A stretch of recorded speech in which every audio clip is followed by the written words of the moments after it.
Our main core lifts are done on the racks. Your basic squat, your lunges, your hex bars, your bench press, incline, military press. We do that on the machines, and that is, that's what we test at, and that's what we work towards. Students set certain goals in those main lifts, our core lifts.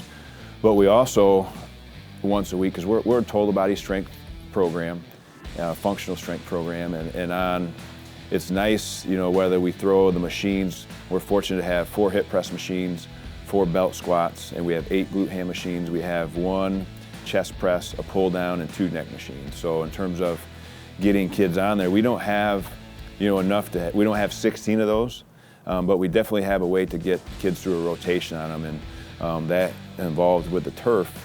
We can really dig into an extra component of training where, yes, our core lifts are squats and lunges and where we're moving in space, but we can also put the kids on a machine where you take a little bit of the technique out of it, and we can load the kids, with a significant amount more and really train and isolate those muscle groups more on the machines compared to what we can do, on a squat and a hex bar. So we can take that load off. You put a kid on a belt squat after they've had a tough week of squatting and doing the hex bar. Now we can put them on the pit shark, on that belt squat, and hammer them. We can finish off the week hard and just really lay into them. And so just to have that machine area is huge for our program. And kids will come in, even maybe on the same day. They may come in during their lift, during the school day, but they want to come in and really crank it up on the weight, and they'll come in after school and get some more repetitions. So I feel confident that we keep the kids safe and put them on the machines and take some of that load off the spine.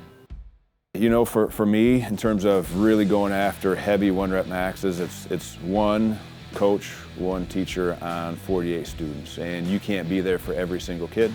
So to be able to go and do more of a maximal load and to really put more weight on a machine, where the machine is going to help support some of that weight, and we can isolate those muscles. That's a neat deal to have at the high school level, where we can really kind of push the boundaries with the amount of weight in terms of safety, because now I feel more confident putting 4 to 8 kids on those machines where I can't necessarily spot every single one, compared to 48 kids in here doing a max squat. Those things just make me nervous, and that sets yourself up for injury, and we want to keep the kids safe. And so yes, those machines are huge for us.